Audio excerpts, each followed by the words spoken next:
pada hari ini baiknya kita awali dulu dengan doa. Baik, satu orang yang meminta yang pimpin doa, silakan. Ya, Panji, ayo. Berdiri Panji. Ya. Teman-teman, sebelum kita melakukan pembelajaran hari ini, marilah kita berdoa menurut agama dan kepercayaan masing-masing. Berdoa dimulai. Mulai, Mem tanya dulu. Bagaimana kabar kalian hari ini? Baik. Ibu absen dulu ya. Mau lihat kehadiran. Anggun? Hadir. Ya, hadir. Astiza? Hadir. Desinta? Hadir. Dia? Hadir. Vio? Hadir. Oke, alhamdulillah ya kita hadir semua hari ini. Jadi sebelum Mem masuk ke materi, Mem akan memberitahu kira-kira hari ini apa yang akan kita capai dan apa tujuan kita dalam mempelajari materi pada hari ini. Jadi materi pada hari ini sebelumnya kami sudah beritahu bahwa kita akan mempelajari tentang penggolongan obat berdasarkan undang-undang ya. Jadi tujuan kita, jadi pada akhir fase E, peserta didik atau kalian ini akan mampu menjelaskan regulasi tentang CDOB, CPOB, CPOTB dan penggolongan obat. Jadi dari proses selanjutnya. Jadi sebelum masuk materi, Mem mau tanya dulu ya. Jadi untuk Mem mau tahu sejauh mana pengetahuan awal kalian tentang materi ini. Jadi yang pertama, kira-kira kalau kalian sakit ya, kira-kira bagaimana cara kalian mengobati diri kalian? Apakah berdasarkan dari iklan di TV, iklan di media sosial, ataukah membeli obat di apotik, atau berdasarkan rekomendasi petugas apotik, atau kalian ke puskesmas? Coba angkat tangan yang ingin menjawab.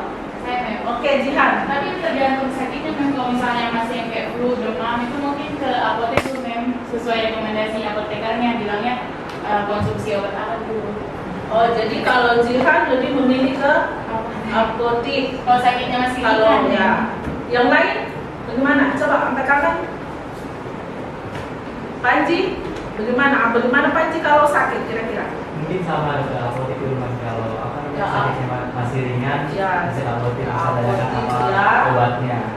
Biasanya apotek ini kasih tahu Mem, ini efek sampingnya bisa menantu gitu Mem. Nah, jadi penjelasannya kalau dari apotik, dari petugas apotik lebih lengkap ya. Ya, kemudian kalau itu kan tadi kalian sudah membeli obat ya, membeli obat di apotik atau di pelayanan kesehatan.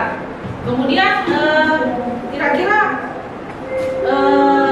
apa pertanyaan yang bisa kalian sampaikan kepada petugas apotik atau petugas pelayanan kesehatan terkait obat yang kalian beli? Berapa konsumsi seharinya Mem? Berapa kali sehari? Ya, aturan pakainya ya. Iya. Ya, apalagi Efek sampingnya. sampai yang paling penting itu ya cara penggunaannya, dosisnya, kemudian efek sampingnya. Oke, sebelumnya kalian lihat dulu ya, ada video yang akan Ibu tampilkan. Sejumlah toko obat di kawasan Gunung Putri. Warga resah karena obat penenang yang memicu efek hilang kesadaran dijual bebas dan dikonsumsi anak muda. Ajas pihak warga ini sempat menuju ketegangan dengan penjaga toko.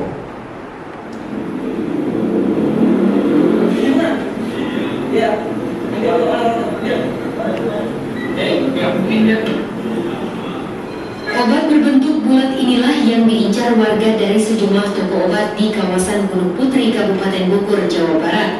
Obat batuk ini bila dikonsumsi ternyata memiliki efek bisa membuat hilang kesadaran. Obat jenis ini yang kini banyak dikonsumsi anak muda sebagai pengganti miras atau narkoba. Warga resah karena penyalahgunaan obat ini sangat marak akibat tidak adanya pengawasan dari dinas terkait. Terlebih lagi, obat ini dapat dibeli secara bebas tanpa resep dari dokter. Nah, kira-kira dari video yang Ibu tayangkan, kira-kira apa yang bisa kalian identifikasi permasalahan di atas? Coba, siapa yang bisa? Anggun. Penyalahgunaan obat. Penyalahgunaan obat. Maksudnya bagaimana itu penyalahgunaan obat? Dia terlalu sering melebihi dosis dia memakai obat itu, jadi kecanduan. Di situ kan ada tadi dia katakan di video obat batuk ya yang dia jual bebas. Nah, obat batuk apa itu kira-kira kalau menurut kalian yang memberikan efek halusinasi? Obat Ya, obatnya apa? dextromethorphan. Ya, DMP ya. Ya, DMP itu apa? Kemudian apalagi kira-kira kesalahan dari video ini yang bisa kalian identifikasi sebenarnya? Dinas terkaitnya, Mem. Dinas di situ kurang kurang tegas dalam penanganannya. Pengawasan Ya, penjualan obat itu. penjualan obat. Ya, jadi kurangnya pengawasan dari dinas terkait ya sehingga banyak oknum-oknum yang menjual bebas obat-obat yang memang ada penandaan khususnya ya. Jadi tidak boleh memang diperjualbebaskan. Jadi Ibu kasih pengantar materi ya, selebihnya nanti kalian eksplor dari bahan ajar edukasi, dari artikel edukasi. Jadi Ibu hanya mengantar sehingga kalian bisa ada dasar ya, ada dasar terlebih dahulu. Jadi dasar-dasar penggolongan obat berdasarkan undang-undang. Terkait video tadi begitu banyak beredar obat obat di masyarakat ya, dan sering ketika kita bersuamedikasi mengikuti promosi iklan karena keterbatasan pemahaman tentang obat. Nah, jadi salah satu langkah pemerintah untuk menghindari suamedikasi yang salah, pemahaman yang salah itu kita masyarakat ini harus tahu yang namanya 5O ya, 5O. Jadi yang pertama apa yang kita harus bekal kita untuk membeli obat atau bersuamedikasi? Yang pertama kita harus tahu nama obat dan kandungannya apa ya, nama obat dan kandungannya apa. Kemudian yang kedua khasiat dan indikasinya. Jadi kalau kita tahu obat, kita tahu kandungannya, kemudian kita harus tahu obat yang kita beli ini khasiatnya untuk apa, indikasinya untuk apa ya, biar jelas. Kemudian yang ketiga, kemudian obat ini berapa dosisnya. Jadi masyarakat juga atau kita juga harus paham tentang dosis obat itu, apakah cocok dengan umur segini, umur anak, umur dewasa atau umur lansia gitu ya. Kemudian bagaimana cara menggunakannya ya, itu kalau kita mau bersuamedikasi, cara menggunakannya bagaimana? Apakah diminum, dioles, banyak yang lain-lainnya gitu, secara oral atau secara topikal ya. Kemudian, ada di penggolongan obat berdasarkan undang-undang, ini Ibu kasih pengantarnya, nanti kalian baca lebih dalam bahan ajar edukasi. Yang pertama ada obat bebas atau biasa dikatakan OTC, over the counter ya. Nah, ini obat yang dapat dibeli tanpa resep dokter. Jadi yang kemudian itu tadi ya, kembali di obat bebas. Nah, kenapa dikatakan obat bebas? Dikatakan tadi harus ada edukasi tertentu. Ya, karena ini nanti bisa kalian baca ada P nomor 1, P nomor 2, P nomor 3 sampai P nomor 4. Kemudian psikotropik. Nah, dia lambangnya sama dengan obat keras. Nah, jadi dia zat atau obat baik alami maupun sintetis, dia berkhasiat psikoaktif dan dia mempengaruhi psikis kita. Kemudian ini contoh obat psikotropik ya. Nanti ada itu ya di keranjang itu. Nah, yang paling penting antara psikotropik dan narkotik tidak boleh dibuatkan kopi atau salinan resep. Dan tidak ada tulisan liter ya, dapat diulang. Jadi kalau pasien membutuhkan lagi harus meminta resep ke dokter. Kemudian ada prekursor farmasi ini untuk bahan atau bahan obat itu biasa terdapat di obat bebas, tetapi dia mempunyai efek samping, bisa menyebabkan dia hampir sama efeknya dengan penggunaan narkotik. Oke, sekarang supaya kalian lebih paham, kita ini ya, kalian menyusun kelompok yang sudah ibu susun.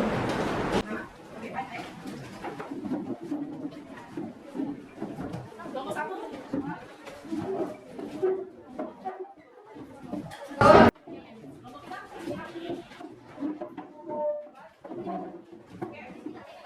Silakan di kerja LKPD-nya.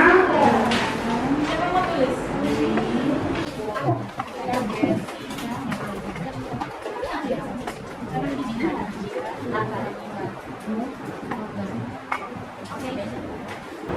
Dilihat dulu LKPD-nya, ada yang kurang jelas.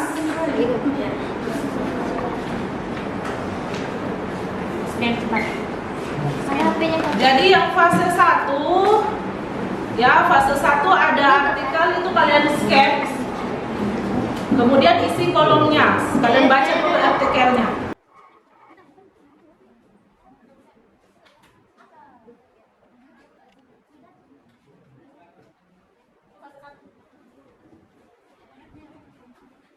Kemudian yang fase 2 juga sama ya, kalian membaca artikel, ya artikel dan diisi di aktivitas 1 dan 2. Ada pernyataan, kalian isi benar atau salah pernyataan tersebut. Kemudian untuk fase 3, ada pernyataan yang dipilih dari fase 2, itu kalian menggunakan alasannya ya. Ya ada 5 pernyataan, kalian pilih benar kenapa? Menggunakan alasannya. Efek samping, iya betul. Ada ini juga kayak harus dengan dosis yang dengan Diatur. ya kan? Dibaca artikelnya. Jadi di dalam itu dibahas tentang obat apa, kira-kira masalah apa yang terkait di dalam ini. Obat tersebut Ini nanti berkaitan dengan ini. kan destromectin itu kan terus dia itu lebih bebas ini punya bermanfaat. Obat keras, ada obat terbatas. Jadi kalian sudah mengerti ya kalau penandaan-penandaan, kalau lingkaran hijau itu apa. Anak ini juga Nah jangan ini ya, jangan bingung nanti kalau kamu memisahkan antara obat yang mengandung prekursor ya, mengandung prekursor. Dilihat dari tabel tadi, tabel penggolongan obat prekursor. bebas terbatas. Ya, Ini paracetamol. ini karena dia paracetamol injeksi. Dia berarti disuntik. Ya, atau di. Oh ada kan paracetamol? Ada. Coba kan. Kalian lihat. Saya kira semuanya Ini scan lagi nih. Nah, ini biasa kalau orang demam tinggi masuk rumah yang ada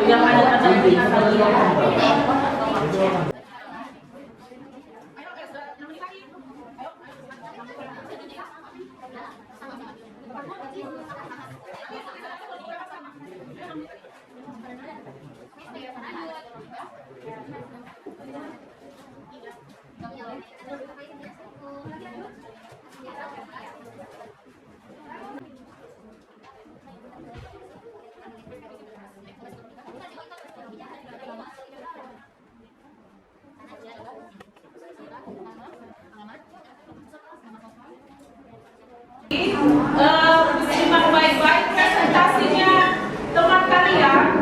Kemudian kalau ada yang ditanyakan, nanti ditanyakan ya, kita diskusikan. Oke, kelompok 2 ya, kelompok 2 ya. Yang lain menghadap ke depan. Ya, lihat teman-teman yang presentasi. Ya, silakan.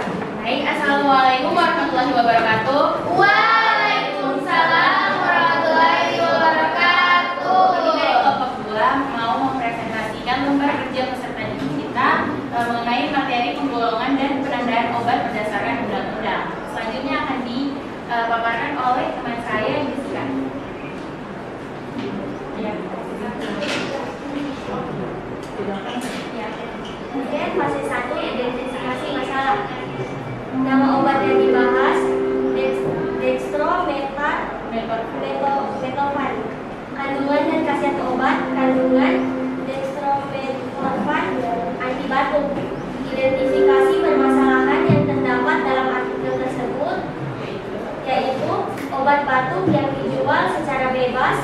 tetapi memiliki efek samping yang berbahaya. Obat tersebut adalah obat bebas terbatas, yaitu obat yang dijual secara bebas tetapi memiliki aturan pakai sehingga menghindari efek samping. Oke, untuk fase 2 pengumpulan data saya serahkan kepada Akbar.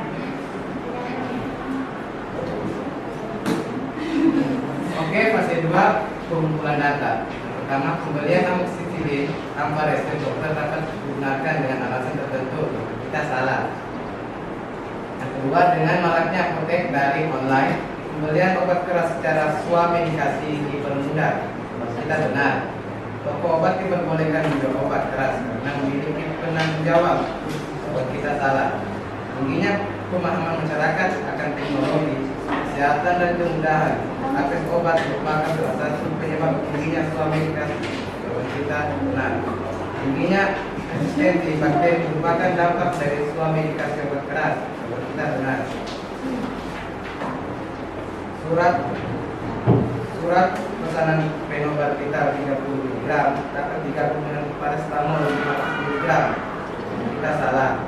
Lemari khusus yang dimaksud untuk penyimpanan obat psikotropika adalah lemari dengan pengatur kelembapan darah. Kita benar. Resep yang mengandung psikotropika dicatat dalam dan alamat pasien untuk menghindari terjadinya penyalahgunaan obat. Kita benar. Apotek dapat melayani pembelian obat psikotropika dengan salinan resep apabila obat belum diambil seluruhnya. Kita salah. Dan terakhir, surat pesanan obat psikotropika ditulis dan ditandatangani oleh yang pemesan obat. Kita benar. Ya, itu kesimpulan. Nah, kesimpulan yang kita dapat pada hari ini yaitu setiap obat memiliki penggolongannya masing-masing dan setiap penggolongan obat itu memiliki aturan pakai dan aturan beragam sesuai dengan undang-undangnya. Dan terakhir refleksi. Untuk refleksi yang nomor 1, apa yang dilakukan dalam kegiatan pembelajaran hari ini? Yang dilakukan adalah kita dapat mengetahui semua penggolongan obat menurut efek sampingnya juga. Yang kedua, apa yang kita lakukan untuk memperbaiki pelajaran Anda? Jika kita masih kurang, kita terus belajar dan tanpa menyerah. Yang ketiga, apa yang kalian pelajari dalam pelajaran ini? Apakah kalian dapat memahami materi pelajaran hari ini? Iya, kami memahami materi pelajaran hari ini dan yang kami pelajari adalah kami bisa mengetahui tentang penggolongan obat dan juga menurut warna-warna tandanya. Yang keempat, apakah kalian aktif berpartisipasi dalam diskusi atau aktivitas kelompok? Ya, kami aktif. Yang kelima, dengan pembelajaran hari ini hidup kalian lebih bermakna. Jawaban kami ya. Oke, beri aplaus untuk ya, jadi itu tadi yang telah temanmu dari kelompok 2 memaparkan ya hasil kerja mereka di LKPD mengenai materi ini. Oke, siapa tahu dari ini ada yang kalian ingin tanyakan atau ada yang kurang jelas atau ada yang ditambahkan dari hasil pemaparan di kelompok 2. Ayo silakan. Kenapa obat psikotropika tidak dapat dikeluarkan salinan resep? Ya, jadi Desita bertanya, kenapa obat psikotropika tidak bisa dibuatkan salinan atau kopi resep? Ya, silakan jawab. Menurut pengetahuan saya kan? Ya, silakan. Ya, menurut sepengetahuan saya, obat psikotropika itu tidak boleh dibuatkan salinan resep sudah dari aturan sananya, sudah dari undang-undang seperti itu. Jadi tidak boleh dibuatkan salinan resep gitu. Karena apa? Karena nanti akan terjadi Penyalahgunaan. ya, itu maksudnya bisa terjadi penyalahgunaan. Oke, ya karena waktu ya, kemudian kelompok selanjutnya lagi. Ayo. Baik teman-teman, terima kasih. Itu dia pemaparan materi dari pemaparan LKPD dari kami. Kami ucapkan terima kasih. Wassalamualaikum warahmatullahi wabarakatuh. Ayo untuk kelompok 5, kelompok 4 dipercepat. Iya. Di classroom maksudnya. Iya. Oke. Jadi dari kedua presentase tadi, alhamdulillah gambaran yang dapat itu kalian sudah hampir semua mengerti ya dari atau memahami materi ini. Nah, kemudian ada satu yang memang garis bawahi dari 2 kelompok ini mengenai yang fase ke dengan maraknya apotek daring, pembelian obat keras secara somedikasi. Keduanya jawab benar, tapi itu sebenarnya salah ya. Jadi kalau untuk obat keras kan memang banyak beredar obat keras di online sebenarnya tidak boleh, tetapi itu karena kurangnya pengawasan dari pihak terkait dan oknum-oknum yang menyalahgunakan penjualan itu. Karena kembali tadi ke undang-undangnya bahwa obat keras tidak boleh dibeli tanpa Oke, baik. Jadi itu ya yang Ibu bisa lihat dari gambaran pemahaman kalian. Oke, untuk selanjutnya untuk lebih memahami lagi, Ibu mau kalian mengerjakan post test. Ibu bagi ya post testnya di WA. Jadi Google Form. Ya, sudah. Coba lihat di WA-nya link Google post testnya. Oke, kalian buka, kalian kerjakan. Ini penilaian individu yang tadi Ibu sudah jelaskan, ya, penilaian yang Ibu ambil. Jadi ada di situ pilihan ganda 10 nomor. Ini tidak kerjasama ya, kalian kerjakan secara individu. Balik ke depan. Ya.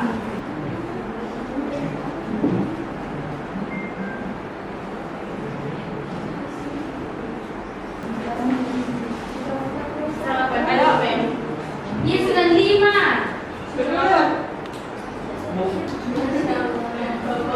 Alhamdulillah ya kalau tuntas semua. Tidak apa-apa. Diri sendiri. Jadi itu tadi ya materi mengenai penggolongan obat berdasarkan undang-undang. Mem harap dari materi ini kalian sudah dapat ya, jadi sudah dapat mengetahui tentang obat-obat, penandaan obat yang beredar di pasaran, ya, yang beredar di masyarakat. Jadi kalau kalian nanti membeli obat untuk somedikasi sendiri sudah tahu, saya harus tahu 5O dulu baru saya mau untuk somedikasi. Nah ini juga nanti bisa kalian imbaskan atau bisa kalian edukasikan ke paling dekat lah, keluarga kecil dulu ya, bahwa kalau membeli itu jangan sembarangan di mana-mana. Bahkan ini oknum ya, Ibu bicara oknum, bahkan di kios pun orang jual obat, padahal sebenarnya kan tidak boleh ya di warung-warung. Nah itu, jadi itulah manfaatnya yang dapat kalian ambil dengan mempelajari materi ini. Kalian dapat memahami tentang pengelolaan berdasarkan undang-undang dan bisa kalian edukasi ke orang lain. Baik, untuk pembelajaran kita berikutnya, nanti setelah ini pertemuan berikutnya kita akan membahas mengenai dosis ya, dosis. Jadi dosis ini merupakan dasar nanti kalian untuk masuk di laboratorium untuk meracik ya. Itu nanti untuk pembelajaran selanjutnya, pertemuan selanjutnya. Kemudian ada satu lagi ya, terakhir refleksi tentang pembelajaran hari ini. Ada beberapa Google Form yang Ibu sudah share, itu nanti diisi ya. Ada wawancara, ada angket, itu tolong Ibu minta diisi ya. Diisi untuk refleksi kita hari ini. Walaupun tadi sudah disinggung sedikit refleksi pada hari ini, tetapi nanti tetap kalian untuk mengisi link Google Form untuk refleksi hari ini. Baik, gimana? Sudah capek? Ya, lumayan. Sudah semangat ya? Bagaimana menarik pembelajaran kita? Menarik. Baik, untuk mengakhiri pembelajaran kita hari ini, kita tutup dengan doa. Semoga pembelajaran kita pada hari ini bermanfaat untuk kita semua. Siapa yang memimpin doa? Ayo silakan, lihat. Berdiri jangan.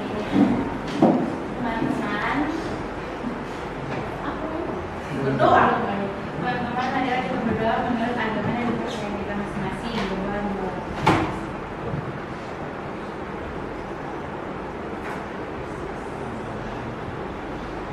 Berdoa selesai.